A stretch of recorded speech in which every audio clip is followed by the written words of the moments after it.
Dober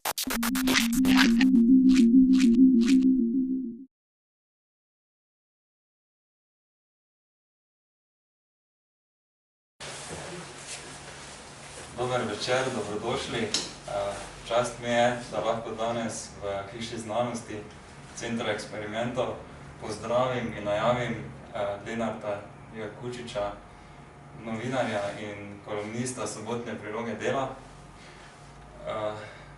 Iz njegovih kolumn, reportaž, intervjujev in tako naprej venomer veje nek širok interdisciplinaren pogled, ki prepleta medije, tehnologijo in družbene pojave. Prepričan sem, da bomo delček tega lahko slišali tudi danes v predavanju z naslovom, zelo skrivnostnim naslovom, Kaj skrivajo internetne brenčavke. Izvoli. Jaz sem naslov res skrivnostni, tako da je to delš kar hudo delo, da je tam v tistem teaserju vsaj nekaj kar dobro zadev, kaj sem danes hotel povedati. Evo, tudi tukaj. Ostajamo v muhcah. Brenčavka, to je bila danes tudi moja na Twitterju debata, je ena tako, smo se kolektivno zmenili, da je to slovenski prevod za buzzword. To so pa tiste besede, ki se jih veliko uporablja v zvezi s politiko, internetom, marketingom in še čem, za kjere imamo vsi občutek, da vemo, kaj pomenijo, zaradi tega, ki jih skozi slišimo, ampak danes hočem pa glih to mečken zamajati. Ne počutite se kot v šoli, pa ne počutite se kot na faksu, jaz ne bi tukaj bil neki ex-katedra predavatelj, pa to, da kadarkoli uletite noter, me zmote, karkoli podvprašite. Jaz malo tipam danes, kaj bom povedal, mislim, sej vem, kaj bom povedal, ampak imam ponavadi odprte predavanja, če so taki bolj, če imeti kakšne več tehnične podlage, ni problem tudi to, če hočete imeti manj tehnične podlage, ne opozorite. Mobilih možno.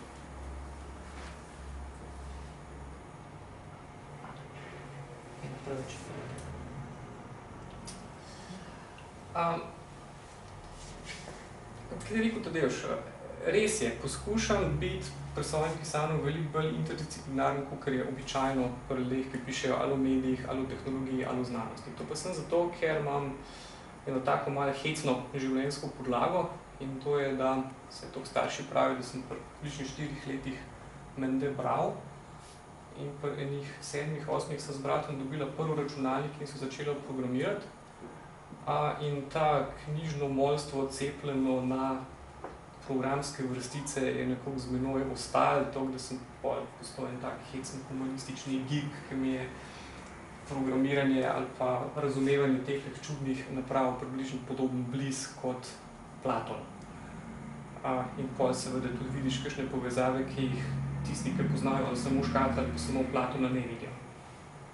Ne rečem, da so pravilne, ampak je pa tudi malo problem, ker mi zelo malo ljudi lahko argumentira reči, da blefiram zaradi tega, ker je premalo takih, ki bi dosti dobro poznali eno in drugo, da bi kaj dosti naje, če zapišem kakšno neumnost. Rečemo, da se mi to oprosti. Ena izkušnja, ki mi je pa dala zelo veliko vedeti in misliti in je tudi malo kriva za to, da današnje predavanje je pa tole. To zgleda kot zabava in to tudi dejansko je zabava. In sicer študentska zabava za Halloween med mojim študijem v Londonu. Je bila taka zanimiva izkušnja, ker sem lahko pri svojih 32 šel še enkrat v študentski dom in sem še enkrat doživel študentsko življenje v Londonu in najverjetneje, če bi to doživel 5 let prej, ne bi nikoli doštudiral. Tukaj sem pa živel malo tako strategije, recimo, da sem tukaj včasih bolj gledal, kot sem delal. No in takrat sem bil že en tok in tehnološki reporter in vse, in tudi tam sem bil mečken napisnik, malo to, imel sem tak dosti dober dogovor s tedanjim vodstvom, da takrat sem mogel študirati, sem imel mir, ampak zato, da sem pa še smerno ostal tudi na delu, sem pa pač vsake toliko časa mogel kakšno stvar napisati in sem bil seveda skozi na preži, da bi kaj zanimivega videl. In na teh zabavah sem začel opazovati en tak zanimiv fenomen, ki ga v Sloveniji še ni bilo mogoče videti. Sicer, da ljudje tukaj niso samo plesali pa se zabavali in kaj, ampak so začeli delati tudi nekaj drugega. Sicer se na veliko in v vseh mogočih oblikah fotkati. Ampak dobro, fotkanje je tudi pri nas obstajalo. Ampak kar pa ni obstajalo, je pa to, da so te osebe ali pa dosti teh oseb je dejansko že imeli kakšne ali tablice ali pametne telefone, ne vem kaj, predvsem so bili pa vsi totalno navlečeni na Facebook. Pri nas je bil Facebook ena taka reč, ki je bila tako, za tiste, ki smo bili malo v tehnologiji, smo vedeli, da obstaja, pa nekaj smo ga tudi uporabljali, malo testno, malo da vidimo, kaj je gor, ampak ni še bilo zares množično. Tam je pa bilo zares množično. Bilo je celo toliko množično, da naša fakulteta sploh ni vlagala v razvoj lastne informatike in ne vem kakšnih sistemov, ampak je rekla, se stik tako si na Facebooku in moja katedra je preprosto imela zaprto skupino na Facebooku in vsa komunikacija med profesorji, študenti, katedro in nami je lahko po Facebooku. Kar je pomenilo to, da vsi tisti, ki smo bili gor, smo morali biti gor. In smo bili gor. To je prva stvar, pa še ena stvar, ki je velika razlika med Slovenijo in Londonom. In to je, da je London 8 milijonsk mest. In ena od stvari, ki je bila zame najbolj šokantna, je to, ki pač prideš po svojih 30 letih in imaš občutek, da si že rahlo socializiran, pa da malo veš, koliko deluje svet, pa koliko se ljudi spoznava to. Na kar prideš v tak mest, ne kot turist, ampak moraš dejansko tam preživeti in ugotoviš, da nimaš preživetveni strategiji za to. Da ne znaš v resnici. Drugače se spoznavaš, drugače se srečuješ, o drugih stvareh se pogovarjaš in pa, kar tudi malo ugotoviš, vsi so konstantno na speed datingu.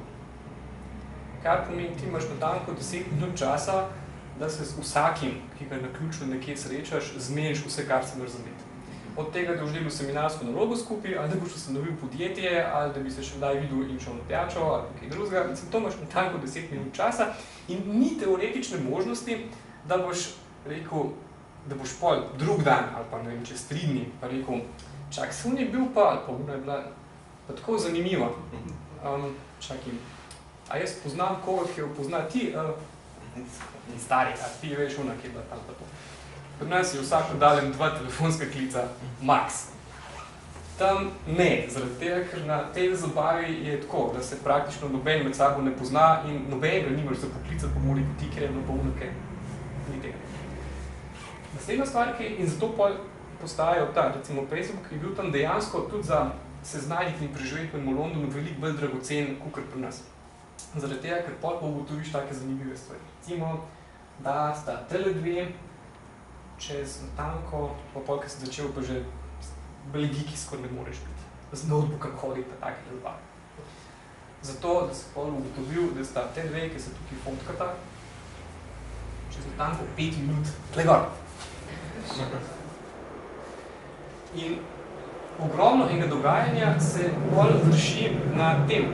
Pa se začne spraševati take hecne stvari, a so te ljudje tam zato, da bi bili na zabavi, a so pravzaprav zato, da bi svojimi virtualnimi znanci na Facebooku delili to, da so tam na zabavi in sem začel take fenomene mehne opazovati. Oni so bili pa kakšni Kitajci, ki pa sploh niso šli zares, kaj na zabavo, zato da bi koga spoznali, ampak ti je vsak namenil tam 3 do 5 minut časa, zato da ti je izpulil tvoj Facebook account in pol na koncu večera, če jih je imel njih 30-40, se je lepo pobral tam v sobco in je pol šel skozi vse te akaunte pol doma skozi in je pol vsakega posebej preklikal pa pregledal, da je videl, kdo od teh stikov ga potencialno zanima, da ne bo tukaj izgubil cajta z navedenim small talkom v pivu, ampak je treba to tako se pogledati, kjer interese ima, kjer musko poslušal, kva dela, v kjer alumnije hod, s kom nekaj povezati. No in seveda v tem nisem samo opisal, ampak pol, ker sem bil na eni taki katedri, da se je dalo vse to zapakirati tudi v kakšen seminar, sem vse ta opažanja pol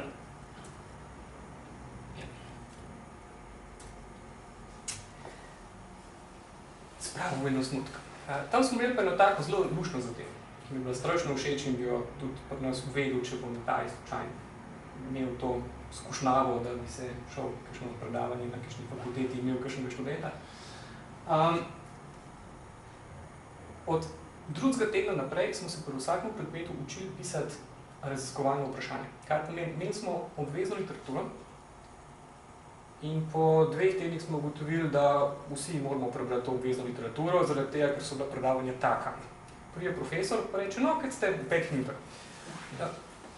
No, kaj ste 5 minut povzetka že vsi prebrali v literaturi, ki vam je bila tako narejena.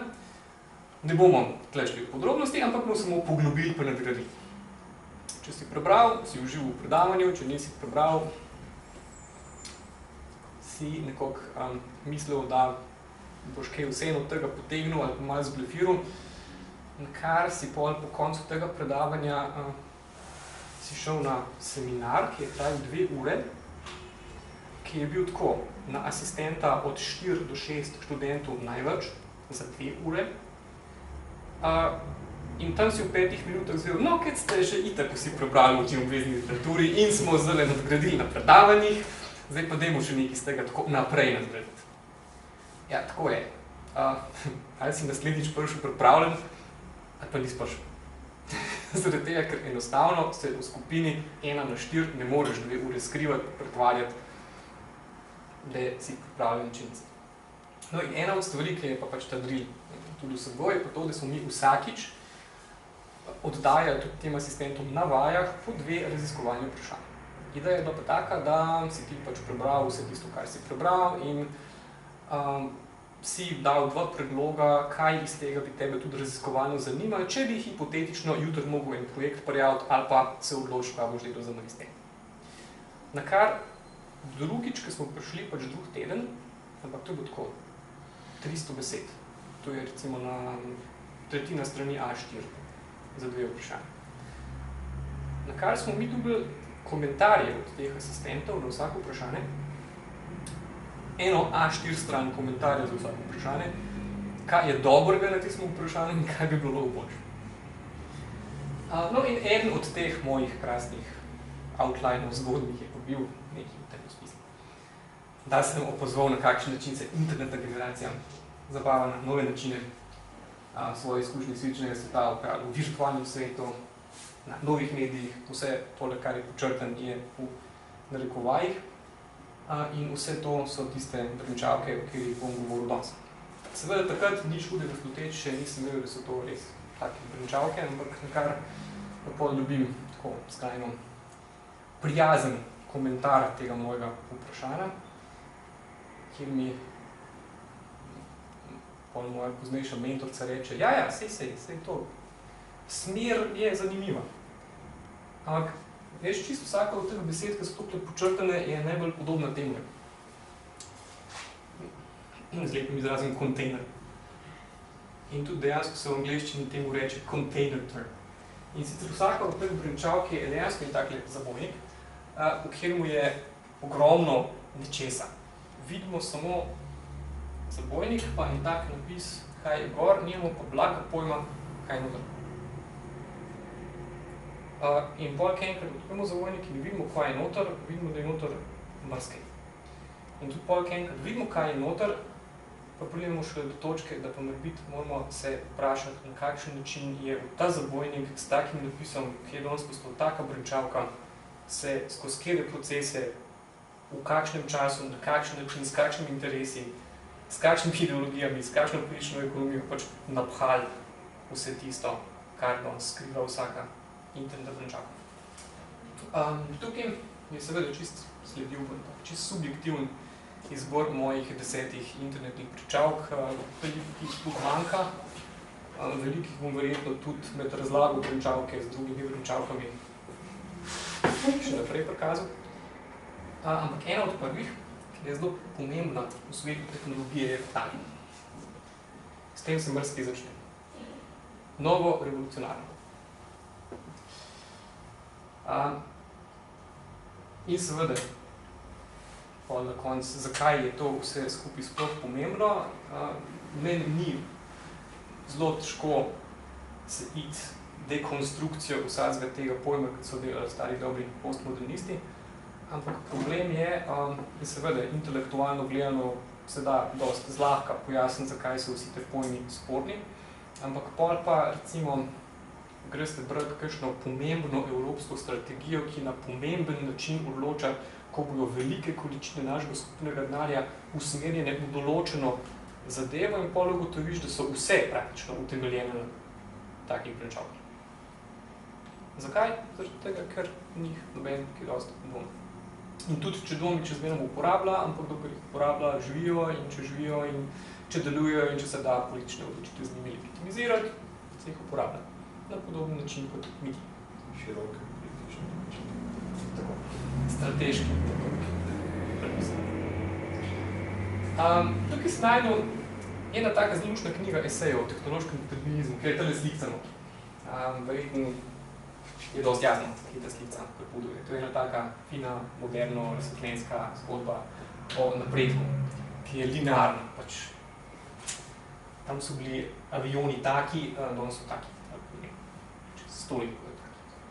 Včasih so bili avti taki, danes so taki. Vlaki tudi, pa unu. Pač ena taka fina, linearna zgodba o tem, kako smo od 19. do 21. stoletja napredovali. Zdaj, zakaj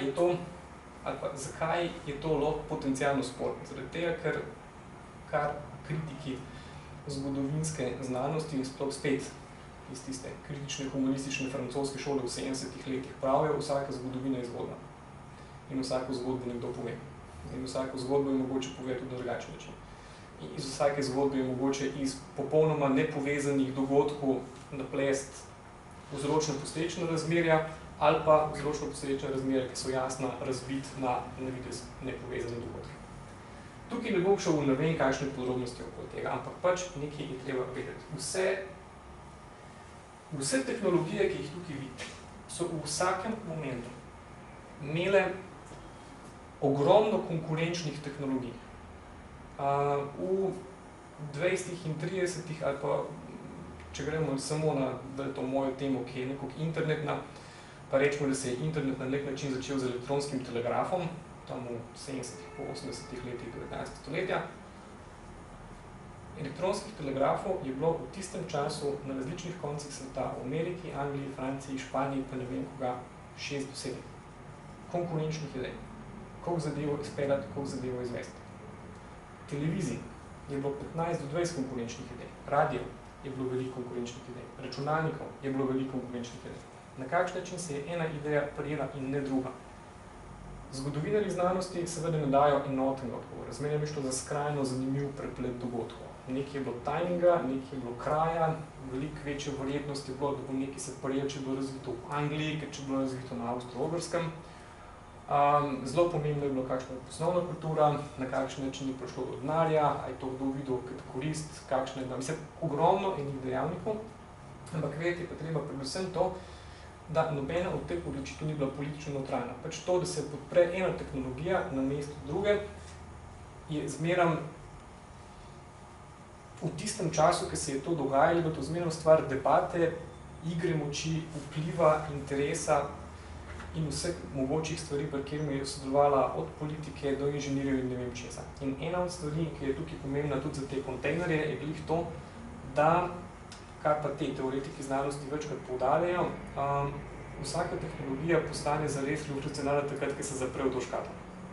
In ko se enkrat zapre v to škatlo, se vsa ta razmerja, vso to, da je bilo 15 različnih možnosti, od to, da so se te in tretji lobiji na veliko šli, čigava tehnologija bo prevladala, ko bo to naredil v momentu, ki se zadeva postane samoumevna, ki se zadeva zapre, rata tehnologija samoumevna in se o njej praktično razen res v znanstvenem diskurzu ne razpravlja več. Mobilni telefon, osebni računalnik, to je danes tako, kaj je. Govoriti o tem, je obstajal kakšen paralelen sistem, ne vem, Turingovi mašini, bi lahko računalniki bili tudi na čem drugem, kot na Siliciju, bi lahko bile programske vrstice, ki je drugačne, kot so je danes hipotetično. In pa, kar je pa zelo pomembno, je pa to, danes, kot boste slišali, in to so sploh v 90. letih internetni in tehnološki ideologi, ki so pisali in ameriško in še kakšno drugo tehnološko politiko ogromnokrat dela zelo nevarno analogijo in to je, da je tehnologija in tehnološki razvoj tak, ki je naraven. Da je to malenki naraven pojav. Tehnologija, računalnik, digitalizacija in vse ostalo, to niso nič bolj naravni pojavi, kot globalno segrevanje. Za vsemi temi pojavi so ljudje, za vsemi temi pojavi so politične odločitve in ne samo politične odločitve, kaj bomo odprli, ampak tudi česa novega. Torej, vsakič je treba to upoštevati. Drugič, ko smo čisto pri tem, novo revolucionarno je pa tako. Imate dve šole. Do tistih, ki bojo rekli, zmeram je novo, zmeram imaš velike radikalne prelome, danes je čisto drugače, kot je bilo včasih, ali pa tisti, ki bojo rekli, danes je isto, kot je bilo včasih, samo mečko drugače. Da se ponavljajo cikli. Oboje po svoje res. Zgodovina se ponavlja, ampak ne na ravni copy-paste. Ti ne moreš vzeti 50 leta 19. stoletja, skopirati in da danes paste boš rekel isto je. Ti lahko rečeš, da ima današnja globalizacija veliko elementov nekdanjega kolonializma. Ni pa isto. In tukaj, sploh v publicistiki ali pa tudi v teoriji, se enostavno preveč stvari dela po analogiji. Zato, ker stvari so zelo fine. Da se jih tako metaforično razdeliti in res je današnja globalizacija zelo spomina na nekdanje kolonije. Tudi kdo je globaliziran, pa kdo je globalizator, zelo spominja na nekdanje kolonije. Hkrati pa treba pozabiti, ko gre vsem za dosti različno pojavo, ki ima drugačno dinamiko, drugačne igralce in tudi drugačno podlago.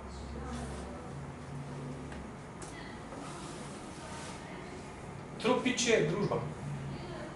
Tropič je pomeni ustavi poljubno. Danes živimo v kakšni družbi? Informacijski družbi, družbi znanja, omrežni družbi, ki se lahko gremo tako 3 minute za proste asociacije, bomo prišli do enih 50 družb, za kjere vsake toliko časa slišimo, da v njih danes živimo. Tukaj spet obstaja mnogo načinov, na kakšne se to da sesuti. Ne bom šel tukaj v preveč podrobnosti, ampak gre samo za take zelo preproste miselne eksperimente, ki jih lahko uporabite vsakič, ki slišite kjerokoli družbo. Recimo, da živimo v informacijski družbi. To je bilo najbolj pogost uporabljena besedna zveza, sploh v 90-ih pa v zgodnjih 2000-ih. Zdaj smo že bolj v ustvarjalni družbi, medtem ko zgodna 90-ta pa 80-ta smo bili omrežna družba, ampak v glavnem. Če vzajemo samo informacijska družba. Stvar zveni smiselno, zaradi tega, ker imamo vsi občutek, da smo skozi v eni taki informacijski produkciji, pa skozi neki del posredujemo okolj, povsod okolj nas so informacije, občutek imamo, da so tole mašine, ki so načeloma, kot je McLuhan rekel, IBM bo postal zares velik takrat, ko bojo njegovi voditelji spoznali, da oni niso izdelovalci strojev, ampak so obdelovalci informacij. IBM je to pogrunil. Zato tudi je kar je. In ti lahko rečeš, da smo danes toliko obdani z informacijami, da je vse, kar se gremo toliko informacijsko podprto, pa je vse, ali gremo do medijev, ali gremo do načina odločanja po tole. Ampak spet, kaj kvalificira informacijsko družbo? Če greš kritično v to idejo, jo lahko spodkoplješ na poljubnem temelju, ki se ga spomniš. In sicer, ne vem, humanist bo zmeraj rekel, kakšna je razlika med kvaliteto in kvantiteto informacij. A v informacijsko družbo na enak način sod vaš e-mail meni, kot komunikacijo vaših radarjev z nadzornim centrom. A ne. Če se gremo na to, kaj ustvarja večino BDP-ja. A je to informacija kot taka, ali je to informacijsko podprta industrija? Ali birokracija, ali ne vem kaj vse.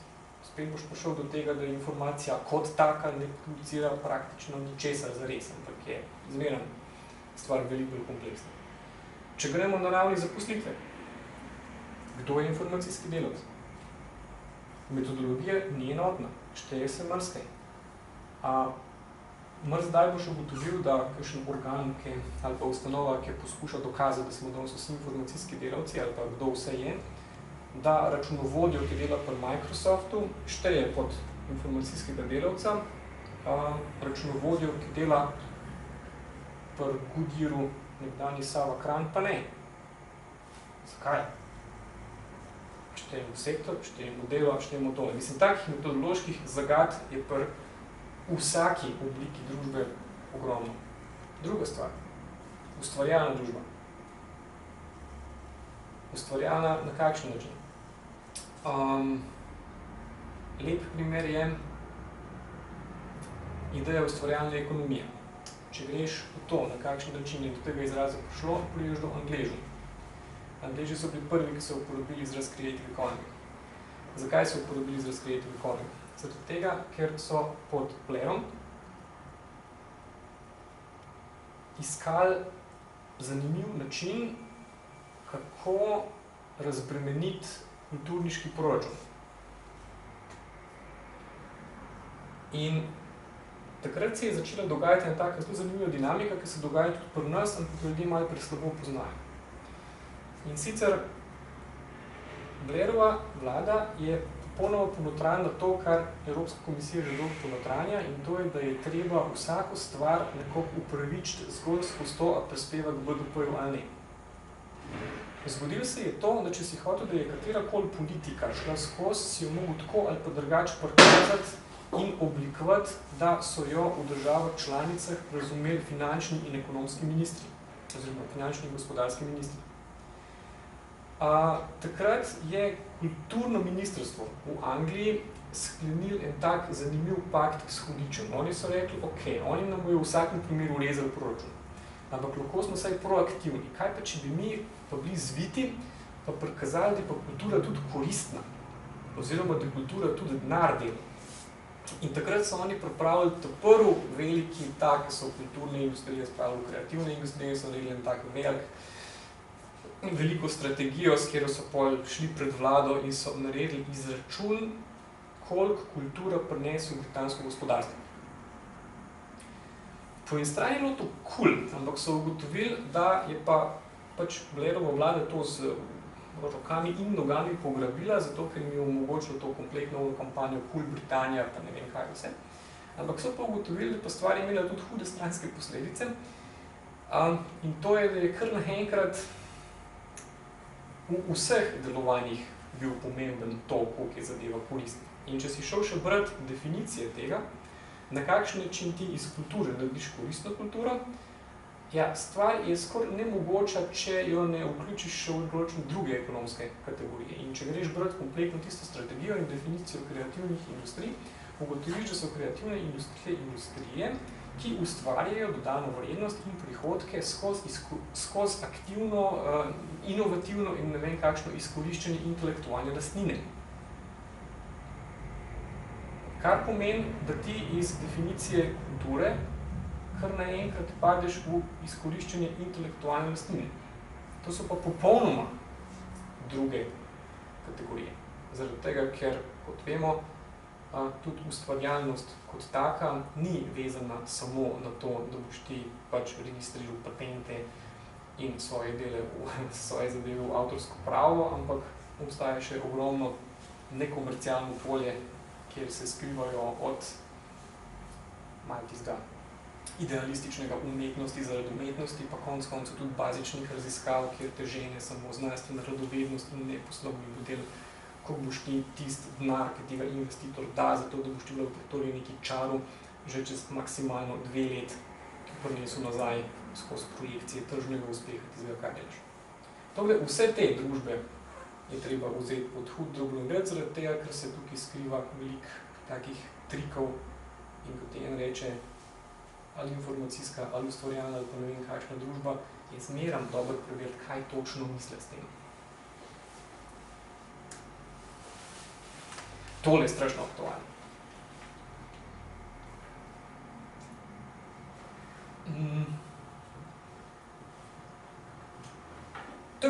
bolj zanimivih stvari, ki deluje po popolnih asociacijah. Zdaj ne vem, koliko poznate zgodovino Silicijeve doline, ampak če jo zelo poenostavimo, pa tukaj je kupenih takih dejavnikov, ampak ena taka delovna teorija, prav, da večina internetnih utopij, ki so danes sprejete kot dano dejstvo in nad katerimi je tudi to, da je internet orodje demokracije, da jo širi po svetu in da je na podoben način kot in da internet, če mu pustimo, dela svoje delo tudi strmoglavlja diktatorje po svetu.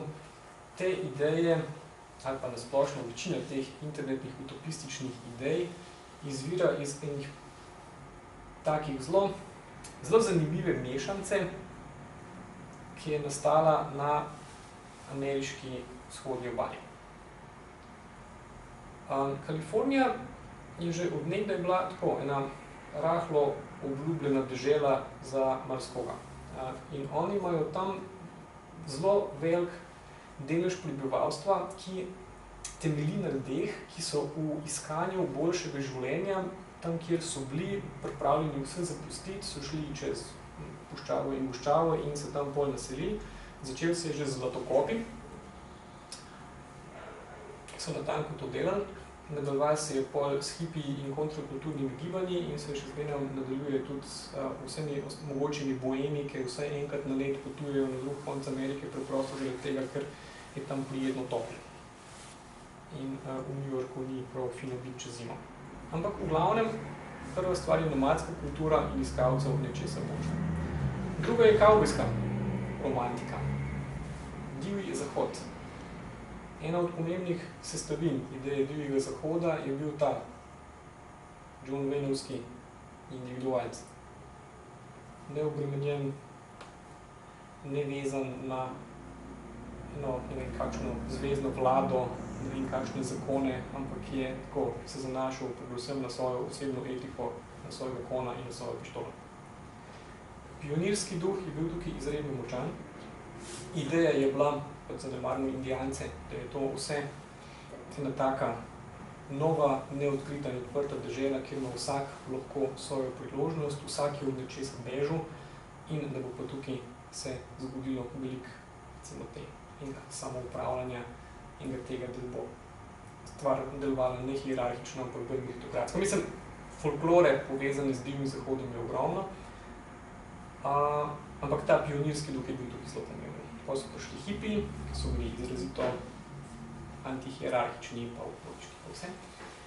Ampak, ker se enkrat vse to nameša, se je res zgodilo tak zanimiv moment, kjer je bilo v 70-ih letih vsem nekako kristalno jasno, da so pa virtualni svetovi, pa tisti svetovi, kjer se bo pa dal veliko tistih utopij, ki jih v realnem svetu ni bilo možno uresničiti, da se jih bo kar nekako dalo uresničiti. S pomočjo novih tehnologij, komunikacije, osebnega računalniška in še česa. Eno z drugim se je to res namešalo v eno tako zanimivo samoumevnost, ki jo danes lahko spremljamo skozi. Eno je, da je absolutna transparentnost super. Zaradi tega, ker imaš spet tako fino asociacijo, vse na podoben način, kot so sončni in žarki, odličen dezinfektor, če svetloba pride zraven, pol ne more kaj dosti veniti tam. In na podoben način vidimo tudi idejo, da je internet spet na podoben način, kakor je bilo na divjem zahodu, ni bilo zvezdne vlade, ni bilo ne vem česa, na internetu ni nobenih pravil, nimaš centra, kar je izredno pomembna stvar, je decentralizirana stvar, je samoupravljana, sama sebe vod, že skozi svojo arhitekturo. Tukaj je bila močna asociacija, da karkoli mrežno je decentralizirano. In če imaš to mrežo, pol nimaš enega centra moči, če nimaš enega centra moči, nimaš totalitarizma. Zelo močne asociacije, ki so ostale nekako dejstva. In tudi, če ste v zadnjih 5 letih spremljali zunanjo politiko, ki tudi lepo kaže, koliko je ta ideologija močna, je bilo nemogoče spremljati poročila o katerikoli revoluciji, ki se je zgodila v zadnjih 5 letih, da in ne bi dal pridevnik internetno. Enako velja za kampanje. Obama je 2008 zmagal v internetni kampanji. V Iranu smo imeli evolucijo Twitter. Severnoafriške režime so tudi združila, evo, Twitter pa Facebook in tako naprej. Zakaj je tukaj problem? Problem je samo v tem, ki ni res. Zaradi tega, ker vse analize, ki so bile izvedene naknadno, so pokazale nakup metodoloških in drugih zagad. Ena moja izkušnja, ki je zelo zgovorna, je bila pa ta, da sem bil v Egiptu popolnoma slučajno en mesec prednje počel. Šla so z bratom in so backpackala. Nisem šla turistično, ampak sem res potovala napol. Imela so samo nekaj kontaktov, v glavnem z ljudmi, s katerimi so se spoznala prek interneta. Zgodi se ti trenutk, ko gledaš sončni zahod nad smogastim Kairom, skozi peščeni vihar, sediš na terasi ene hiše in se z enim človekom, s katerim si se spoznal na internetu, ob pitju viskija pogovarjaš, kaj sta prejšnji teden oba prebrala v Wiredu. To se ti lahko zdi cool, ampak po drugi strani sem se pa tudi resno zamislil nad tem, da pa ne jaz, ne on, ne mi na tej streh, pa tole nimamo absolutno nobene zvezi s tistim, kar se pa dogaja sploh. In to je bilo boleče očitno. Pol, ker so se vsi navdušeni bili, sploh če si spremljal CNN, pa vse te liberalne ameriške medije, pa tudi evropski mediji, ki so se tam radovali temu, kako so šli diktatorji dol, noben pa ni opazil vzpona in postopne prevlade islamske bratovščine. Ta zgodba se ponavlja skozi. Tisti, ki so twitali, tisti, ki so jih zahodni mediji povzemali, tisti, ki so jih zahodni teoretiki jemali kot internet revolucionarje, so bili ljudje, s katerimi sem jaz pil viski na univerzi. Koliko so bili oni reprezentativni za tiste družbe, v katerih so delovali in tweetali, se je pa videl zelo hitro potem, ko so se delali analize. In so ugotovili, da so bili te vzorci popolnoma nereprezentativni. Mediji so jih toliko ojačevali prvič zaradi tega, ker je bila to zgodba, ki so jih hoteli verjeti in ker so bili itak nahajpani na veliko, da internet je orožje demokratičnih revolucij. Pa se pa tukaj zgodi še en moment, ki je zelo pomemben. In to je, da veliki svetovni mediji od velike komercializacije in koncentracije medijske industrije v 80. in 90. letih nimajo dopisniških mrež nikjer več. Kar pomeni, kdo je šel na teren?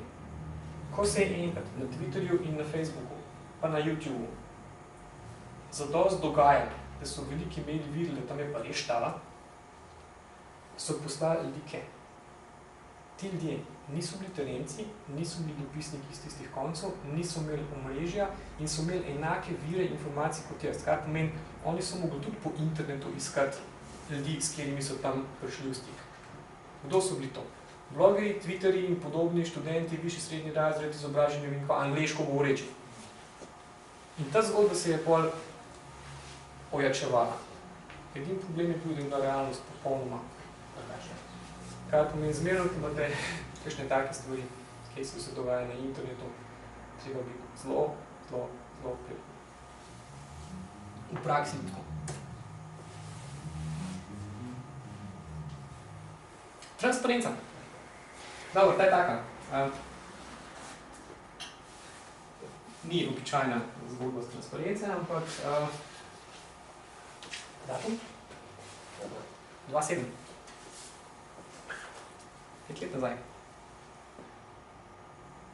Guardian, tiskana izdaja, lifestyle priloga, specialistka, ki pač svetuje takim in drugačnim zadevam povezanih z modo, dobi mail od 11-ice, se je končno pridružila Facebooku in jo zdaj nad vse zanima, kakšno fotko ne objavlja. Kako se mora obleči, da bi spodobna, kot si da mislim, da ne bi to. Ideja transparence na internetu, ki sem že prej mečkaj načel, je glih to, da se na soncu vse vidi. Trenutno je ogromno poudarka na tem, da mora postati država bolj transparentna, da je treba vse mogoče podatke ven dati, da je treba, recimo, supervizor je taka lučna zadeva, ki gleda, kdo posluje z državo, pa kam se denarji pretakajo. To je na eni ravni, pa na drugi ravni imaš tiste moje Kitajčke iz Londona, ki so na Facebook profilih primerjali, pa gledali, pa iskali, kdo jih zanima, pa kdo jih ne. Zdaj, zadeva ima seveda samo spet nekaj takih majhnih, malenkostnih, praktičnih pomislekov in sicer ta podatki sami po sebi ne povedo nič. Podatki niso neutralni, ampak se jih da uporabiti na tak ali drugačen način. Transparentno ali netransparentno, podatki so lahko popolnoma objektivni, ampak so lahko metodologije sporne. Kar se pa tiče medosebnih odnosov in tem, kaj mi delamo na Twitterju in na kakšen način se na internetu obnašamo, vam pa vsak, ki ima majčken pojma o psihologiji, zna razložiti, da smo pač taka bitja, da svoje podobe zunanje zmerom prilagajamo pač družbenemu kontekstu, pa idejam sprejemljivosti, nesprejemljivosti vsega. In obstajajo take zelo zabavne študije, ki kažejo, kaj vse fotografije na Facebooku in na drugih družabnih omrežjih razkrijejo o nas, naših namenih, naši želeni samopodobi in še čemu. Obstajajo tudi take zanimive agencije.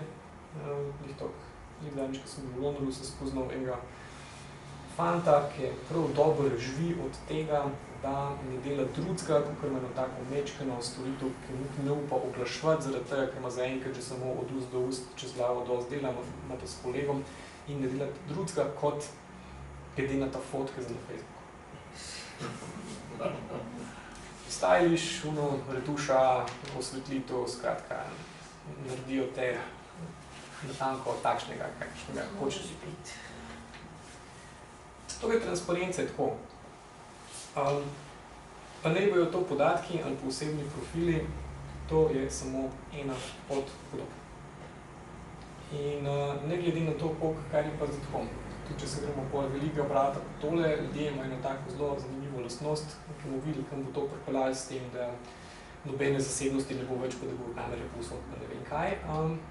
Mene že zdaj zanima predvsem to, kakšne strategije bomo razvili kot vrsta, da bomo na temu na površju spet ustrezali istim družbenim zahtevam, kukar delamo danes na eni drugi ravni, ampak pa pod tem delamo, pa še zmeraj enak zanimiv kot danes.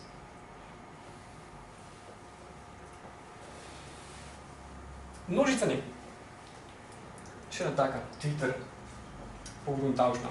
To je drugač brain sourcing, ali pa crowdsourcing, ali pa pač neki sourcing. Crowdsourcing za množicanje smo se malo žlehtno odločili zaradi tega, ker se nam zdi, da dosti dobro povzema dvoje, in sicer množice, in pa to, da jih v resnici, kadar množicamo, mi množice malo žicamo, da nam pomagajo. A je to čisto pravi izraz, ne vem, zaenkrat je taka delovna verzija, nam je kar simpatičen in ta žicanje množic je taka dosti koristna zadeva. Primer razločnice. Ideja množicanja je malo povezana z idejo transparence in gre pa še za tak zelo star in vpliven internetni mit, ki temelji na tem, da vsi ljudje vse vedo. Vsak od nas ve nekaj, o nečem. Vsi skupaj vemo kar nekaj o marščem. In če bi ti uspel najti tehnološko platformo, ki bi uspel povezati vse, bi načeloma prišli do vsega znanja o vsem. Seveda z določenimi omejitvami, ampak načeloma je to osnovna ideja tega zadnje. In obstaja mnogo projektov, ki poskušajo to udejanjiti v praksi.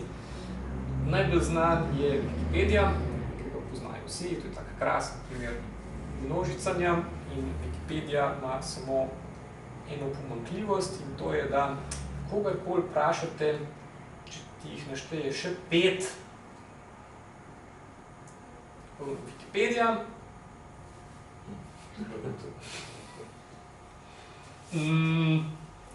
pa so pa še taki in drugačni obskurni primeri, ker so tako v določenih, zelo nišnih in točno natančno določenih, pa ne vem kakšnih. Skratka, Wikipedija je ena. Ogromno ljudi jo je probal skopirati, noben bi ratal. Noben mu ni čisto jasno, zakaj je lih Wikipedija ratala, pa kaj drugega ne. Ampak to je pa tudi ena taka temeljna ovira vsem tem množicam. Obstaja ogromno lušnih projektov, ki kaže, da če ti res uspeš na dober način povezati ljudi pa znanja, recimo če ti povežeš dosti zdravnikov, ki sodelujejo pri diagnostiki, obstaja veliko večja verjetnost, da bojo skupaj dosegli bolj natančno diagnozo kot vsak posebej. Edini problem vseh teh, ki verjamejo v to poenostavljeno razlago sveta in medčloveških odnosov, je, da predvidevajo, da so čisto vsi zdravniki nimajo človeških slabosti, nimajo težav z egotom, nimajo težav z avtoriteto in jih motivira izključno in samo to, da bi na kakršenkoli način že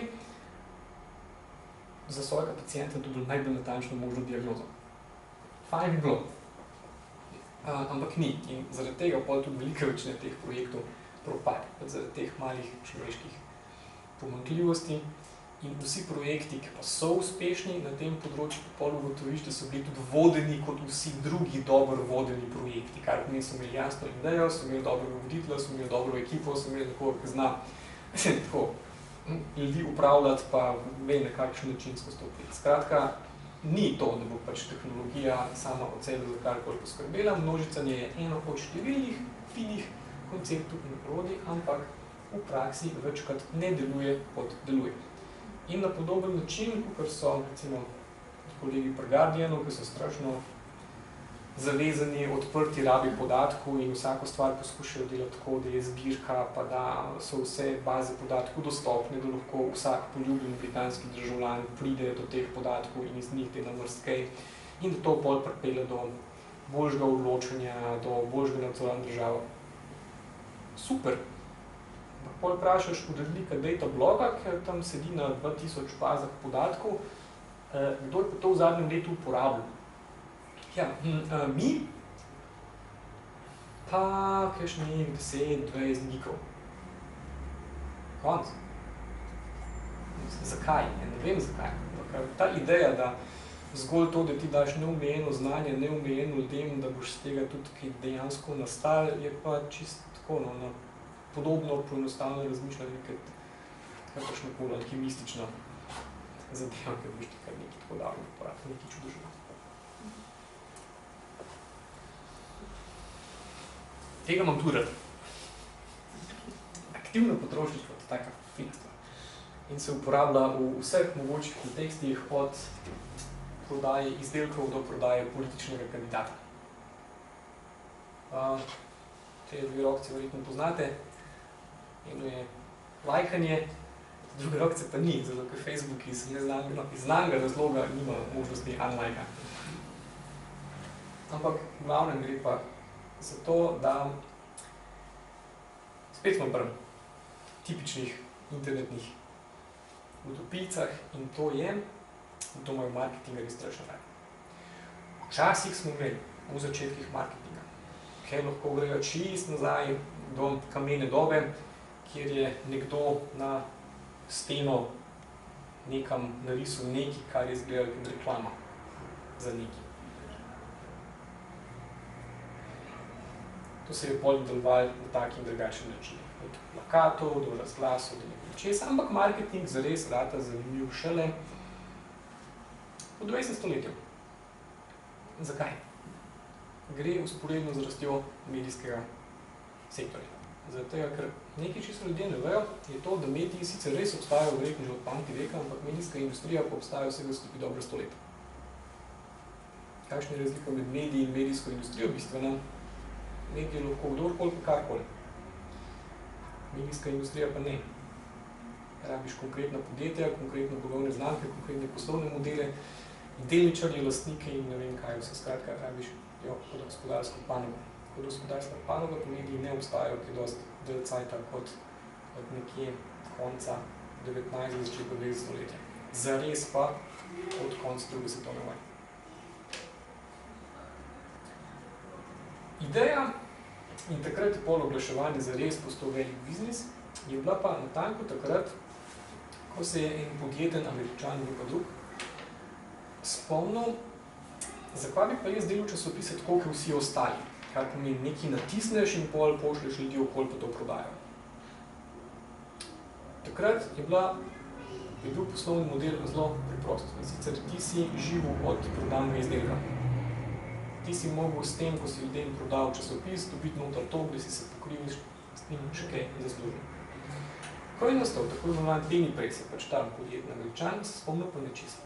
Kaj pa če bi jaz dal časopis za ston ali pa čisto cen, za en penny. In da se jaz ne bi več preživljal s tem, da prodam izdelek, ampak s tem, da jaz v resnici svoje bralce prodam oglaševalcem, oglaševalci meni dajo denar za oglase, jaz pa na ta način, ker ratejo v resnici oni plačniki mojih vsebin in nekončnih tela, pa jaz lahko zelo poceni prodajam časopis in na ta način konkurenco premagam zaradi tega, ker če bojo seveda, če konkurenca, pa ne sem to, tudi če konkurenca po dolar, jaz bom pa po 10 centov, obstaja velika verjetnost, da bom tudi imel veliko več.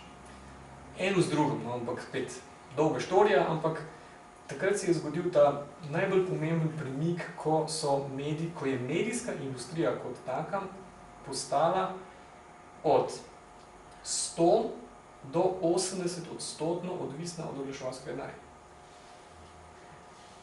Ta podatek je izjemno pomembno poznati, če hočete kakorkoli saj poskusiti razumeti to, o čemer se danes govori kot o krizi medijske industrije. Zaradi tega, ker to ni kriza novinarstva je druga. Je druga, drugačna, bolj dolgotrajna, ima druge razloge in druge posledice. In pa kriza novinarstva je bila že takrat, ki je šlo medijski industriji zelo dobro. Zaradi tega, ker malo ljudi ve, da je v 70-ih pa 80-ih letih bila medijska industrija, zlasti komercialna kabelska televizija v Ameriki, praktično najbolj donosen legalni biznis. Bolj donosna kot trgovina z orožjem in farmacevtika. Kabelska televizija v Ameriki, komercialna, konec 70-ih let, je lahko imela 40% letni donos na kapitale. Skratka, čiste tiskarne denarja. Hkrati v 80-ih letih, ko je šlo v medijski industriji najboljše, so se dogajala največja in najbolj obsežna odpuščanja medijskih delavcev. Tako da, če kdorkoli vam ali pa nam prodaja idejo, da s tem, da se rešuje medijska podjetja, se rešuje tudi novinarska delovna mesta. Ne. Zgodovinskih primerov za to je kako. Ampak smo prav oglaševali. Oglaševanje nikoli ni bil prav zelo eksaktna znanost. In množični mediji se imenujejo množični mediji enostavno zaradi tega, ker so bili mediji narejeni kakor za množično občinstvo. Ne bo to javna televizija, ne bo to ne vem kaj, ideja je bila taka, da obstaja nekaj kot je množično občinstvo. In v kakšnih 60-ih, pa 70-ih letih je zelo res to obstajalo. Vsi smo gledali TV Slovenije, oziroma tiste, ki smo bili vezani v določeno nacionalno državo. Vsi Angleži so gledali BBC. In BBC je lahko kot popoln monopolist rekel, da če hočeš doseči angleški narod, pol moraš iti prek nas. In imeli so prav, v resnici. No in tudi vsi te zgodnji modeli oglaševanja so temeljili na tej hecni ideji, da smo pa tisti, ki nas dosega en medij, da imamo kaj dosti skupnega.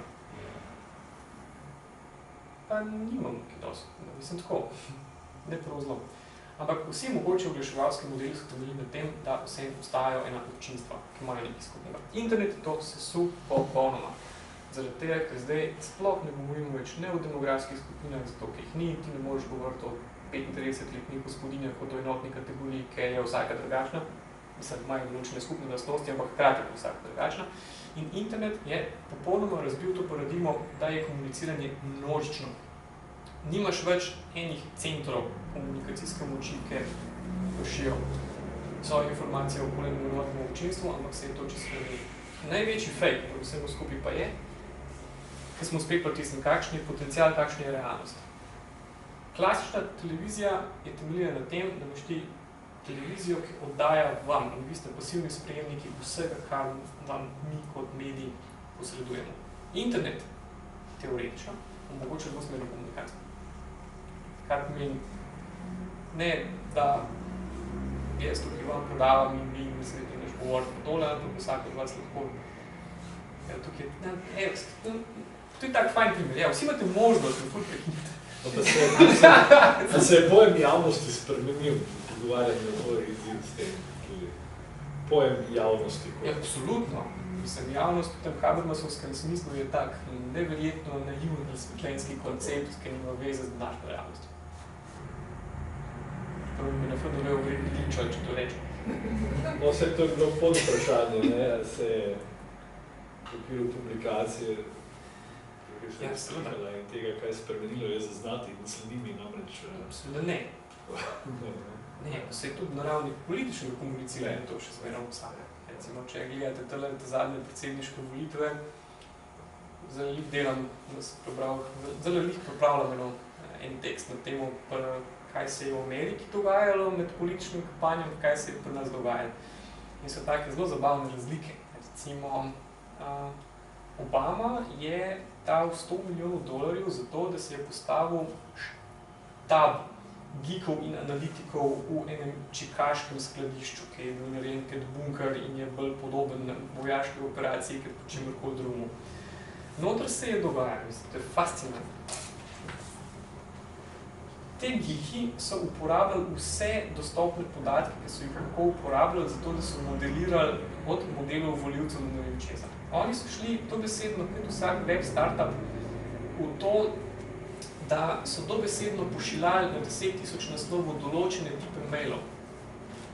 Ključne besede, vsebina, nek je bil Obama osebno, nek je bila Michelle, nek je bil Biden, nek je bil štab, nek je bil ne vem kaj. In to so bili na stotine tega, dokler so ugotovili, kakšni tipi volivcev se boljše odzivajo na to ponovno posebej. Oni niso ene stvari pustili nemerljive, kar pomeni, tukaj so oni prvič rekli, politika ni neki intuicije, pa gut feelinga, pa ne vem koga, ampak dejta, gremo vidite vse meriti in vsaka stvar so imeli. Na neki točki pa je pač te, ki so imeli malo pogleda in zdaj so v tem dejansko smeli nekaj. Zdaj je bilo ful zanimivo, ko v zadnjem tednu je na 10 člankov na to temo išlo.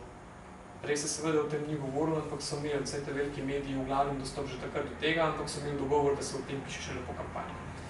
In so taki fascinantni podatki, da so te računalniki v določenih teh swing statih preigravali toliko kombinacij in scenarijev za vsako državo od teh, ki so bile triki, da se je v pikih čez noč zgodilo tudi 60,000 simulacij volilnih scenarijev. Pa imaš pa pri nas? Pri nas imaš pa eno zanimivo eksperimentalno orodje, ki so ga prvič uporabljali na Pop TV v soočenih, kjer so vzeli en sicer meni znan vzorc, pa ne smem govoriti, slovenske Twitter scene, kjer so v realnem času v minutnih intervalih gledali, na kakšen način se Twitter sfera odziva na določene kandidate. Če ste to spremljali, je to imelo obliko krogcev pa črtic in kolega Denico Štir je to interpretiral. No, edini, kar je imel politični kandidat številko 2, od tega je to, da ki mu je gledal tisto nihanje gor pa dol, ne samo, da mu to ni nič povedal, kar pomeni, če se je videlo, da na določeno vprašanje je šlo zadeva v dno, ne samo, da teh podatkov niso uporabili za to, da bi ob drugem soočenju na točno ta vprašanja znali odgovoriti pa manj narobe, ampak so šli v obsežno kampanjo, ki so lobirali praktično vsem medijem in tistim, ki so hoteli to poslušati, da je pa nekaj narobe z vzorcem, pa z merjenjem, pa z uporabo podatkov, pa z ne vem če. Skratka, z vsem je bilo vse narobe, razen s tem, kaj je kandidat o kateri temi v nekem določenem trenutku povedal. To je taka minimalna razlika med slovensko in ameriško politiko. Medtem, ko so podobne analize delali na prvem soočenju Obame, je pa zelo zanimivo bilo vedeti, kakšna je bila razlika med Obamo na prvem soočenju in na drugem soočenju. Kar pomeni vse fejle, ki jih je na prvem naredil, so v nulo poskušali poservisirati. Toliko o tem, no, da to obstaja, sem se že malo šel njim, ampak se mi zdi povezan s tem, kar delamo. No, ampak vse te ideje je seveda pač take. Internet je sicer dvosmerna komunikacija, teoretično, ampak vsi vemo v praksi, koliko je ta dvosmernost tako, ne samo umevna. In da še vsem velika večina komunikacije poteka tako. Pa ne bo od države do državljana, od predavatelja občinstva, od glasbenika do občinstva, od kogarkoli že velika večina komunikacije. Novi mediji, tem tudi. Zato, ko vse se začne že po vprašanju, kaj ne bi bilo novi mediji. Tukaj ne bom šel prav deleč vsem, ampak novi mediji so spet ena mešanca vseh mogočih idej. Prvič to, da vsak državljan, ki ima dostop do interneta, ima tudi pravico do glasu in povedati svoje mnenje in lahko tudi sam postane medij. To je bilo v zgodnjih 2000 izredno aktualno, takrat, ko se je začel bloganje. In takrat so bile celo toliko nore ideje naokoli in so bile toliko sprejemljive, da so jih celo ameriški regulatorji, ko so razpravljali o tem, da je treba deregulirati medije ali ne, so šli dobesedno reči posebej. Zakaj bi mi rekli, da imamo v Ameriki samo 4 velike televizijske mreže z 100% tržnim deležem, če je po resnici vsak Američan lahko medij? Zakaj bi se toliko obremenjevali z njimi 4?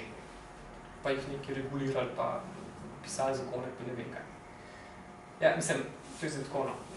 Ker da bi vam nekdo rekel, če vam kaj ne paše na nacionalki, pač pišite blog.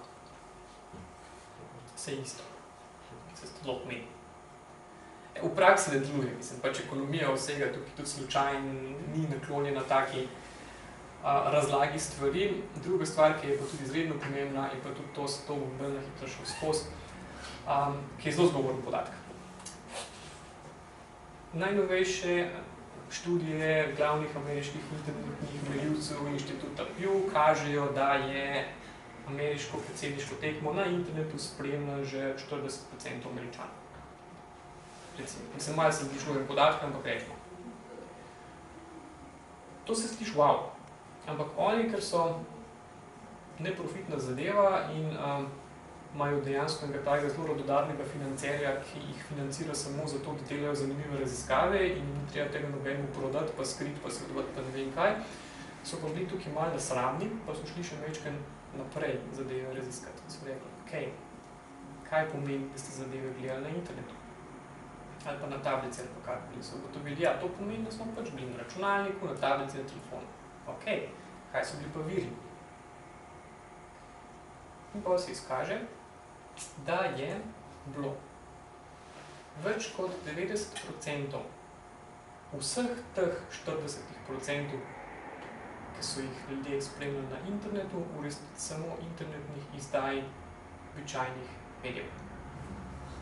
Kar pomeni, nekaj najlažjega je reči, da si pač New York Times na internetu bral in to ti bo že nekdo rekel, aha, si že v 40% zadeve vrtujejo internetne. Ne, ni res. In še drugi razrezi so, kar pomeni, alternativnih glasov. Mislim, ena specifično teža alternativnih glasov na internetu se ni bistveno povečala. Druga stvar je pa seveda, da velikih medij so taka dosti konzervativna zadeva, zaradi tega, ker na podoben način, kot pa v Wikipedijah in podobnem, ali pa, ne najbolj primerjava, ampak tudi pri narodno-zabavni glasbi je tako, da je lahko narodno-zabavna glasba samo do tukaj, od tukaj naprej pa ne več. Pač, koliko veste, da je nekaj narodno-zabavna glasba, ki jo slišite. Zato, ker če ne bi bila polžnja, nekaj drugska. In enostavno, na podoben način, ker ni mogoče na milijon načinov igrati narodno zabavno muziko, verjetno tudi ni mogoče biti na 100 različnih načinov biti poročen, ampak je to bolj tako zelo podoben. Je tudi pri medijih podoben in prav Publika, ki je prvi internetni medij, prav čisti internetni medij, ki je dobil tudi Pulitzerjevo nagrado za internetni tole, ker sem se pogovarjal pomlad z njihovim ustanoviteljem, je rekel, mi smo samo po 3 letih postali čista, klasična, tradicionalna novinarska organizacija. Kar pomeni, delitev dela je taka, mislim, enostavno pač smo internetni, ampak če priješ v naš newsroom ali pa v Timesu ali pa kjerkoli, enostavno drugače se ne da delati. Imaš take deadline, take odgovornosti, tak poročanje urednikom, tak ne vem, enostavno organizacijska struktura tega, da ti saj približne informacije zbiraš, posreduješ, zgoščaš in distribuiraš je bolj kar da. Nekaj malega lahko od tega odstopiš, ampak je dosti tudi. Torej, mediji so se in po načinu dela in po deležu prevladujočnosti velikih in klasičnih medijev, te razmerje moči so ostala veliko bolj podobna, kot so bila včasih, kot so vsi te revolucionarni ideologi internetnih razlik pred 200 leti predvidevali. Veliko manj se je spremenilo, kot to mislim.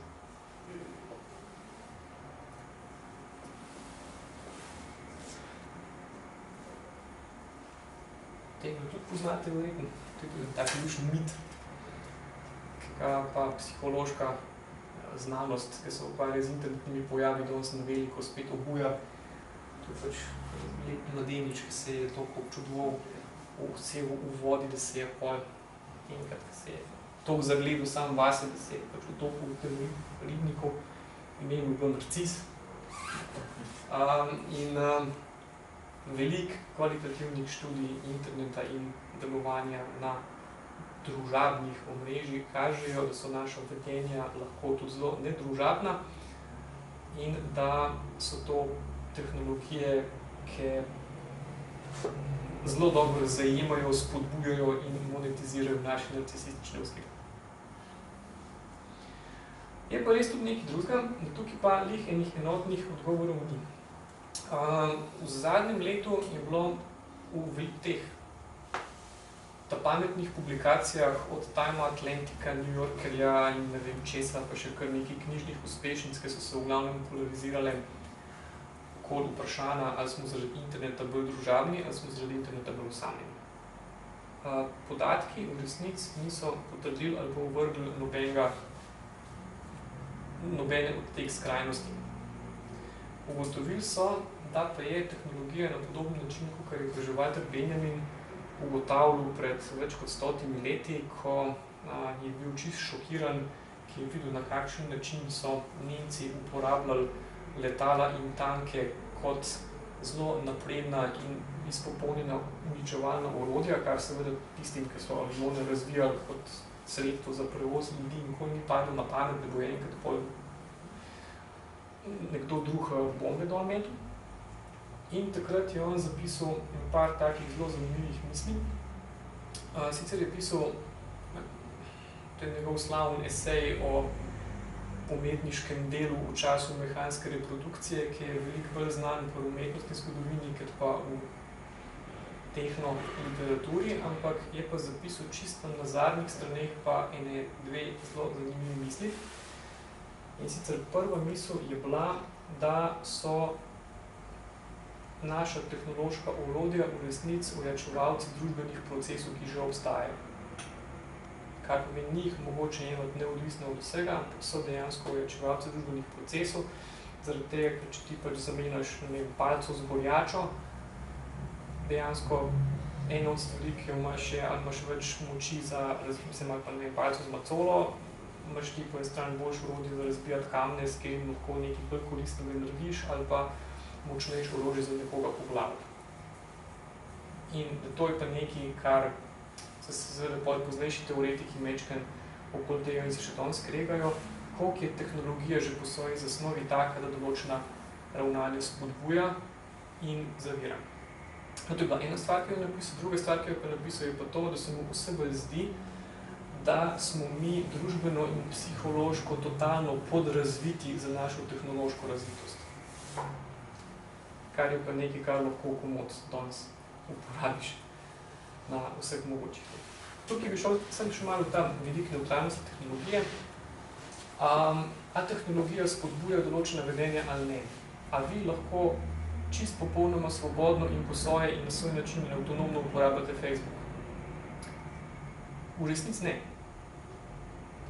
Zato, ker Facebook je strukturiran način, ki določene načine uporabe spodbuja, določene načine uporabe pa ali omejuje ali pa izredno otežuje. Pač hitro boste ugotovili, da vsak tehnološko orodje, če se seveda malo o tem bolj zamislite, določene rabe so enostavne, določene rabe so praktično nemogoče.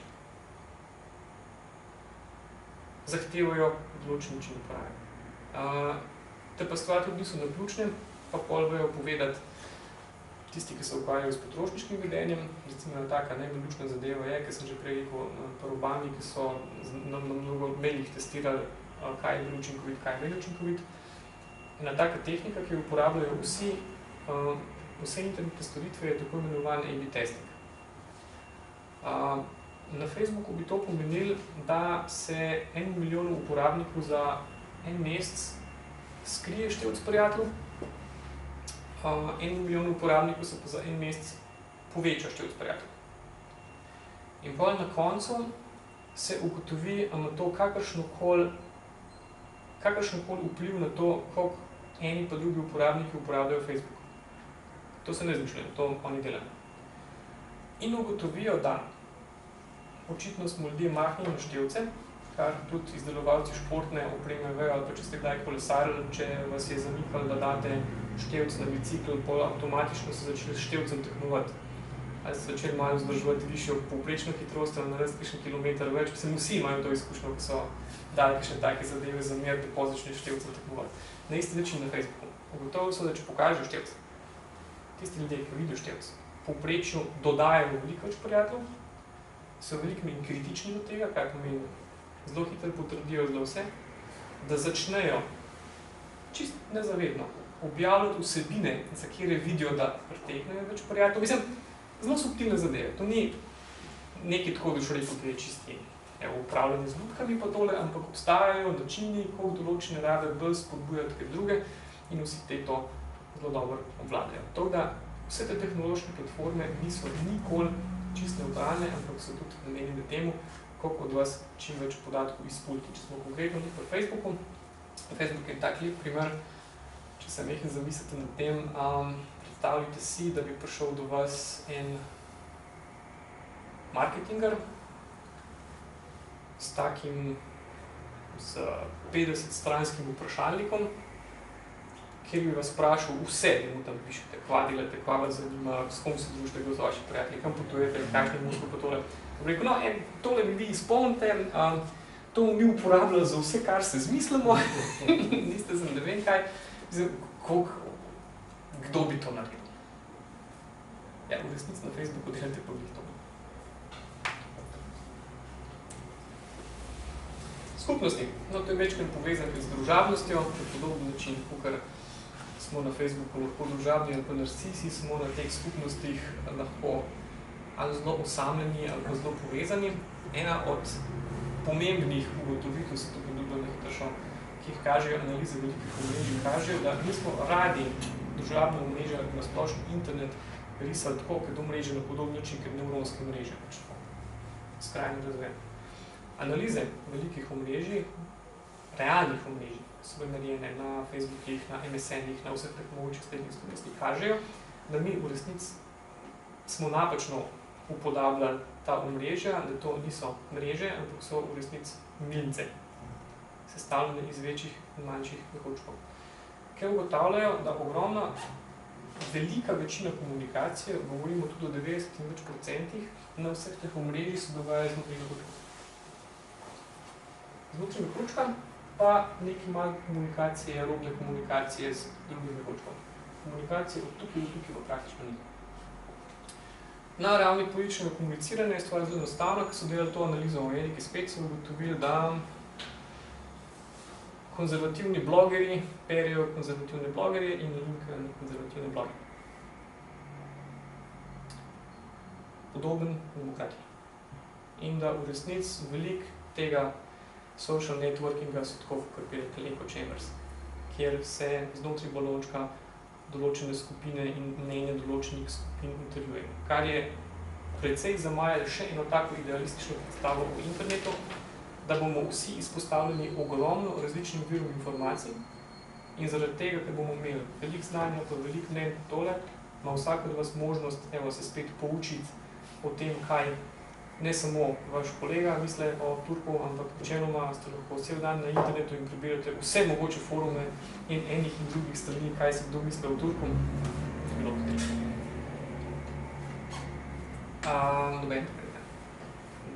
ne o političnih vprašanjih, ne o potrošniških vprašanjih, kakor. Pač jasno je, da še zmeraj tudi na internetu je naš družabni krog najbolj pomemben.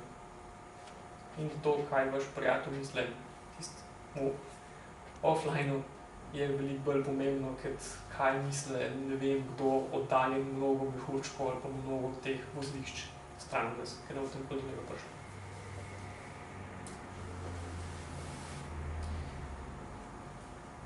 Praktično nobene internetne študije ali pa revolucije ali pa brenčavke ali pa ne vem česa ni brez pridevnikov mladih. S kje smo mi prišli do ideje, da so bili mladi uporabniki tisti, ker so pa rojeni na internet, nimam blag pojma. Zaradi tega, ker in druga stvar, ki je pa še veliko bolj problematična, je pa to, da zelo zlahka operiramo z izrazom generacije. Sociologija vam bo povedala, da je generacija zelo kompleksen pojem in če hočemo, ne vem, reči, da mi spadamo ali pa ne spadamo v isto generacijo, moramo izpolnjevati mnogo različnih pogojev. Če govorimo o internetni generaciji, naenkrat ugotovimo, da edini pogoj, ki ga moramo izpolnjevati, je, da vsi uporabljamo internet.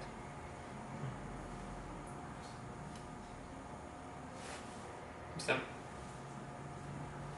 kakšen povezovalni dejavnik je to? Razlogov za to, da se to poenostavlja, je seveda veliko. Nekaj je, da je tukaj naredila, humanistika je naredila veliko napako v tem, da jo tehnologija ni zanimala in jo še danes ne zanima. Eni teoretiki pač pravijo, da to izvira iz tega, da za stare Grke je bila tehnologija nekaj, s čimer so se ukvarjali obrtniki in morda vojaki, ne pa državljani, svobodni. In zato tehnologija nikoli zares ni bila v političnem diskurzu, ker ni bila v političnem diskurzu, tudi v filozofskem diskurzu se pa Grkih ni bila. In da je to en tak izviren greh, zaradi katerega se humanistika še danes otepa resnejšega razmisleka o tehnologiji. Družboslovje je tukaj malo problematično, zaradi tega, ker je nagnjen k temu, da poenostavlja.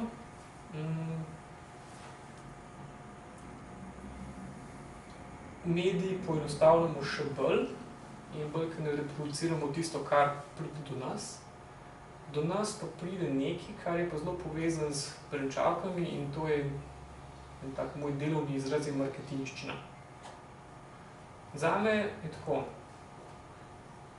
od 100 knjig, ki izide na temo interneta vsako leto, je morebiti teoretskih 10% vse ostalo marketinščina, ki operira samo s takimi izrazi, kot so mobilne generacije, pa digital natives, pa pa tret, pa ne vem kaj, ki seveda ne zdrži nobene sociološke presoje, ampak se pa fajn sliši. Ampak to so dejansko potrošniške, fokusne in druge skupine, ki se jih fino prodaja takim in drugačnim naročnikom takih raziskav. Za enega mobilnega operaterja je slišati to, da je mobilna generacija nekaj, s čimer boš ti en tak nov fajn Java TPBS paket lahko prodal po zapakiru, zelo luštno. Enostavno je narediti, enostavno je zapakirati, enostavno je schematizirati, enostavno je prodati. Zaenkrat pa še nismo čisto na tem, da bi oni res ugotovili, da se to ne splača. Zaradi tega, ker dejansko na podoben način kot to, mladih imajo skupnega samo to, da vsi uporabljajo mobilne telefone, nimajo pa skupaj čist nič drugega, enostavno ne moramo v eno resno skupino jemati. Kar je pomeni še en tak zabaven fenomen je pa to, da je tudi sama ta osredotočenost na tehnologije razmeroma novodobna. Recimo, ko se je dogajala v 70-ih letih islamska revolucija v Iranu, je zelo pomembno vlogo odigrala tedaj nova tehnologija in sicer audiokaseta. Zakaj? Režimski mediji so bili v rokah režima, interneta še ni bilo. Kaseta je bila pa nova in poceni. In takrat je Homeinijev štab ugotovil, da če snemajo Homeinijeve govore in jih množično presnemavajo in jih talajo na vsakem vzhodu, jih bojo pa ljudje v vaseh, ki bojo pa že najdli nekaj kasetofon, ki bi pa tudi taka dosti poceni tehnologija, jih bojo pa že lahko poslušali ali doma ali pa drugod. In dejstvo je bilo, čisto merljivo in dokazano, da je ta navadna kaseta odigrala precej velik vpliv pri tem, na kakšen način je Homeini v tistih letih dobil terensko podporo in počasi tudi premoč, ki je prinesla do prve velike islamske revolucije in je zrušila šaha. In vendar ni v enem zgodovinskem zapisu, enem mediju, enem ne vem kaj, jaz ga še nisem najdel, da bi kdorkoli, kadarkoli uporabil za islamsko revolucijo leta 77 izraz kasetna revolucija. Nikoli.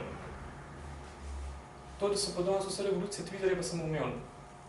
To je še nekaj, kar je zelo pomembno upoštevati. In na podoben način, kot kasneje sem odraščal na podeželju, so vsi fantje imeli Thomasove mopede, ki so jih šraufali, z njimi počeli vse živo, pa tole, in tudi se ne spomnim, da bi kdorkoli označil kot moped generacijo. Spet, to, da smo pa mobilna, pa internetna, pa računalniška, da smo umeli. Ni. No, tukaj je še en tak naključen izbor vseh mogočih ostalih brenčavk. Zdaj, kakšne so strategije proti tem brenčavkam, ne vem. Tole ne deluje.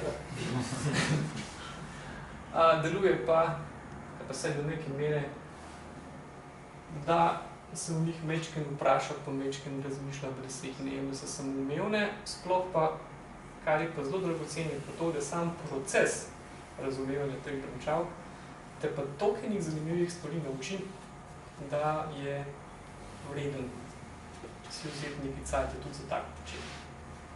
To je, kar se mene tiče vse od tega rednega dela. Zdaj pa izkoristite svojo možnost interaktivnosti. Jaz sem mogoče začel. Mene zanima, koliko teh brenčavk je začasnih ali pa so trajne. Torej, če bomo delali čez 5 let neko podobno zadevo, katere bodo mogoče odšle ali pa bodo ostale. Ne? Torej, mogoče ne, to tudi ostale, kaj so bile predstavljene, recimo, ne vem, ali bo kdaj recimo, torej ta internetna, ko pravimo, da internet ni relevantno, ne daje relevantne podobe, ne vem, za volitve ali kaj takšnega, ne, ali bo mogoče kdaj čez čas vseeno to se je izboljšalo, pa ne bomo več govorili, da so to brenčavke. Jaz mislim, da ta bo ostala, ta bo ostala, ta bo ostala, mogoče, ta bo ostala. Kaj bo šlo, kaj ne bo iz brenčavka, mogoče pa kontra vprašanje, ne? Tale je sviža, ta navdolg, ta navdolg.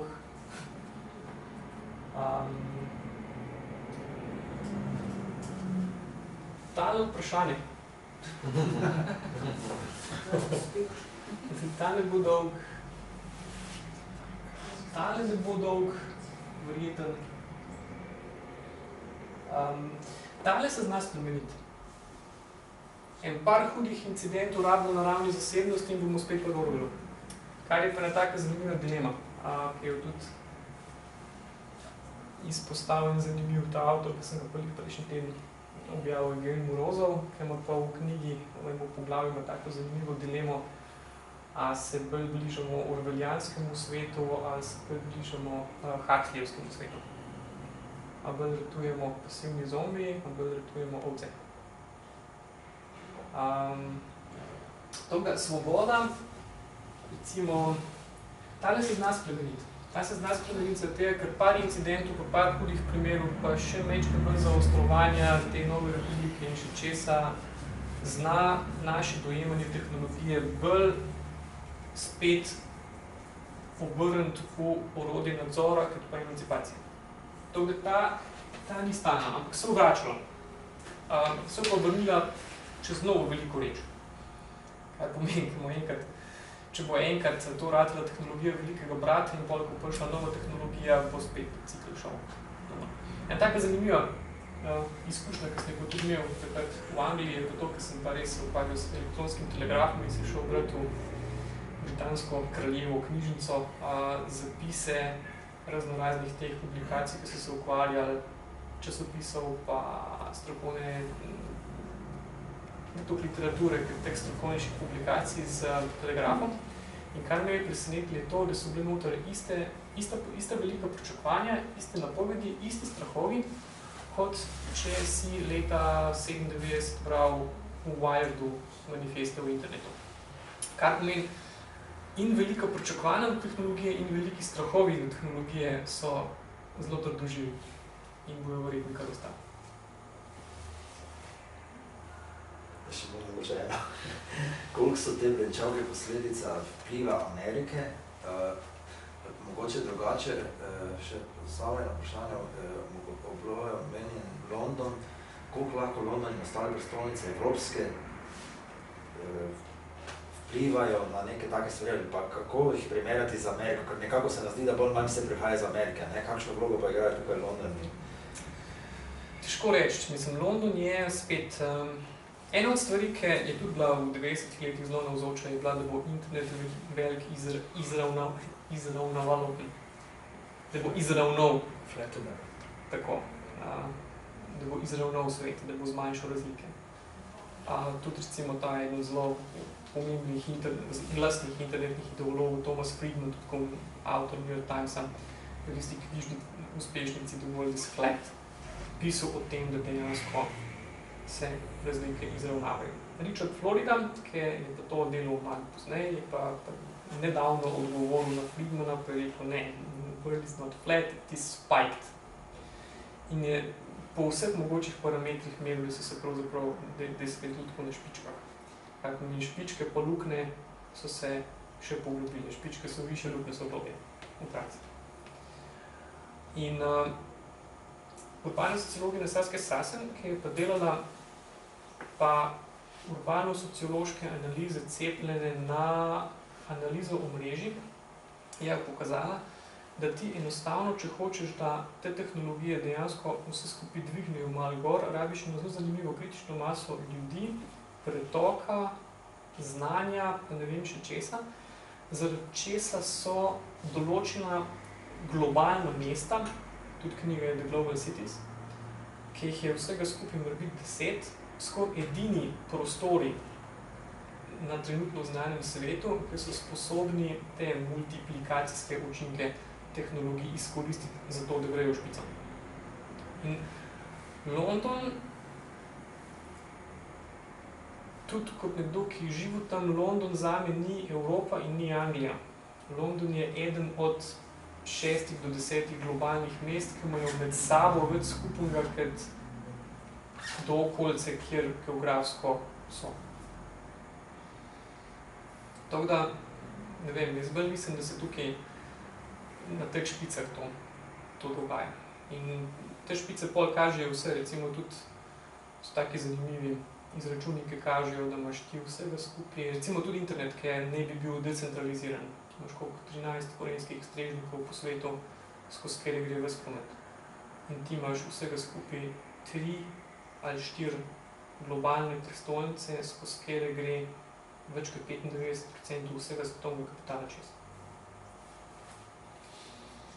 Tako da te empirične analize kažejo, da so špice.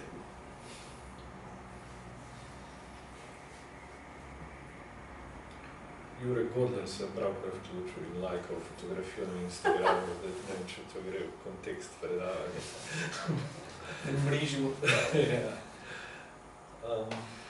Da sem že pa govoril. Mislim, tist, ne morem seveda mimo tema Gamma Systems in pravilne ugotovitve, s čim se je kandidat številka 2 ne glede na metodološke pomanjkljivosti, preveč ukvarjal, ne, na mesto za vsebino. Ampak pri tem... A ste bili vzorcem? Zelo malo, ne, ker mislim, da so kandidati imeli zelo različne... Vas so skoraj sigurno imeli not. Ja, skoraj mislim, da. Ne. Ker so imeli zelo različne in različno angažirane skupine teh podpornikov. Ne, mislim. Ja, ampak to pustimo, ne, recimo ne boš 5-krat tweetnul, če si enkrat povedal, recimo. Ne. Ampak en drug fenomen mi je zanimiv, bolj z medijskega vidika. Ne? To je bilo na vzorcu 500 ali 1500, skratka zelo majhen, relativno majhen vzorec sodelujočih na en nenavaden način, ampak potem je pa to bilo kanalizirano v množični mediji bistveno večjega dosega. Se zgodil tak multiplikativni učinek, ki me spomni na anekdoto Janija Kovačiča iz leta 79 v hali C v Mariboru, ko je rekel, poglejte, jaz bom tukaj v mikrofon zlil 1 deci piva, na zvočnike bo prišlo 10 hektolitrov. Njemu seveda to ni uspelo, ampak v medijskem smislu... Tem pa je, ja. Ne, pa jim je uspelo. Tem pa dejansko je uspelo to. Ja, seveda, to je tisto, kar je pa tudi pokazano in dokazano, da družabna omrežja kot taka imajo zelo majhen doseg. Imajo pa lahko zelo velik doseg, če uspejo izkoristiti tradicionalne medije kot megafone. Recimo takrat, ki je bil spet v prvi Obamovi kampanji, ki je bil tisto Obama Girl, ki je bil tak viralni video spot, ki je bila taka mladenka, ki je pač pela, kako je pa Obama fajn. Direktno po internetu so do tega videa je prišlo, ne vem, par procentov ameriške populacije, medtem, ker vsi ostali so ga pa videli, ker so ga te velike mreže na televiziji zavrtele. Na podoben način lahko govorijo tudi o Wikileaksih. Recimo tistem helikopterski posnetki je prišel celo na naše odmere. Čudo božje. Ampak ja, in o tistem helikopterskem posnetku brez tega, da bi Assange dosti dobro uporabil tradicionalne medije kot kanal za distribucijo in idej in vsega, ne bi prišel. In jaz sem se prav pogovarjal veliko o tem primeru, da bi mene silno zanimalo, tako čisto iz raziskovalnega vidika. Bi me zelo zanimalo, sem seveda je to nemogoče narediti, ker tukaj nimaš A/B testinga, ampak kakšna bi bila, a bi bila kakšna razlika, če bi oni ta orodje zgolj za svoje potrebe nekje v ozadju, pa da ne bi bil javn, pač gnal.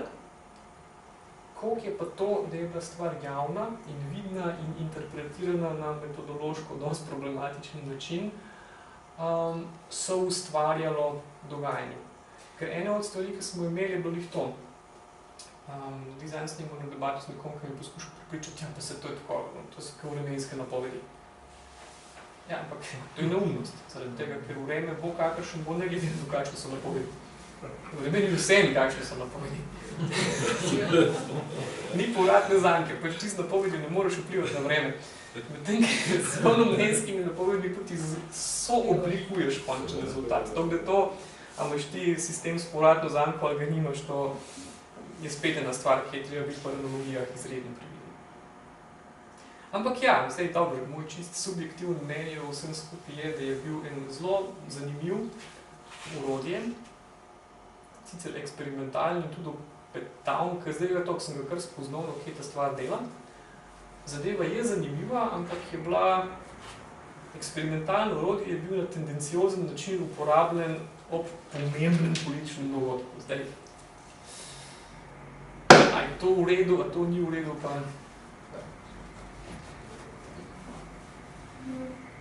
Kaj sploh namen uporabe tega orodja? Ja, jaz domnevam, da je to nepričakovano dobra reklama za eno orodje, ki se ga bo zdaj veselo prodajalo vsakmu, ki bo hotel ali nov izdelek lansirati ali pa testirati karkoli. Ker, mislim, stvar je tako, tehnično gledam, pa tako, kako je zasnovana, ni neumna.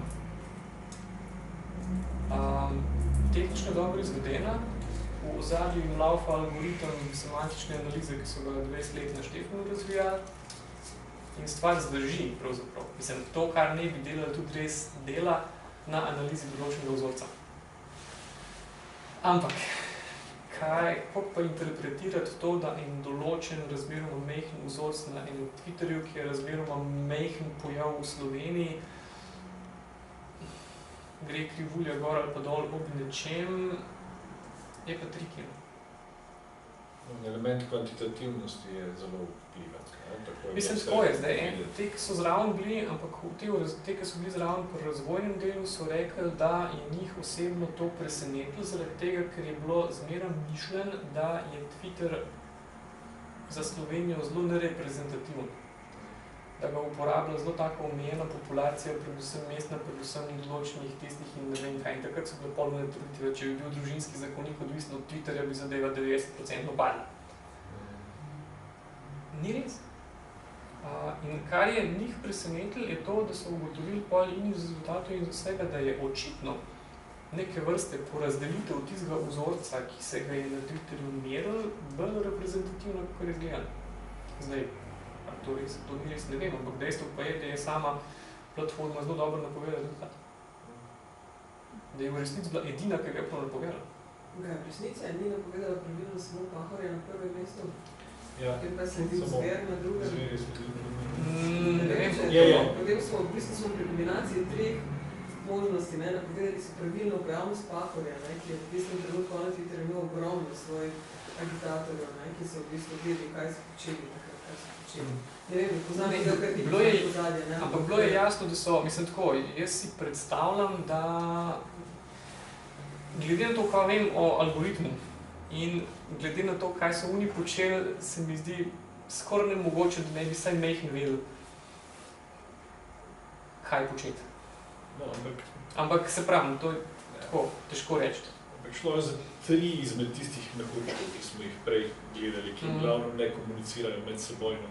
Imajo pa, vsak izmed njih pa ima drugačno notranjo dinamiko in disciplino. Čisto. To se je tukaj poznalo. To se je zelo poznalo. Zato pa, mislim, evo, še nekrat, kad sem rekel, zame je to tako, zelo problematična raba, zelo načeloma zanimivo orodje. In pa seveda, tukaj je, mislim, da je bil vpliv tega orodja vsem kar znatelj. Če ne drugega zaradi tega, ker je ujel določenega kandidata popolnoma nepripravljenega. Se mi zdi, da je tudi štab to precej niso vedeli, kako odreagirati. A sploh odreagirati, kako kaj. Mene zanima še nekaj, če ti slučajno veš, ne vem, če je bil ta rezultat, ki ti bil v studiu, ker... Ne vem, nisem gledal.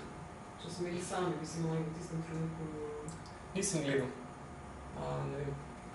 Je pa res, da tisto, kar sem pa gledal, je bilo pa tako, mislim, razlage v njih krivulj so bile tako zelo čudne, no. Mislim, tako, ker spet, če gremo čisto iz tistega vidika, veš, kaj bi naš prijatelj Golda, ker enostavno povedati, koliko zavokaš slabo znanost, takoj, ko imaš ti v interpretaciji enega rezultata, enkrat tak timeslot, enkrat tak timeslot, enkrat tako, je popolnoma jasno, da se gre za cherry picking. Zdaj, samo to je nekaj, kar, grdo rečeno, od novinarjev moraš pričakati.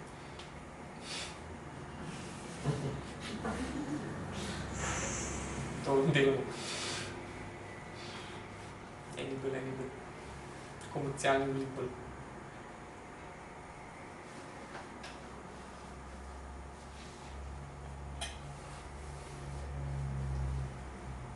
Prav, hvala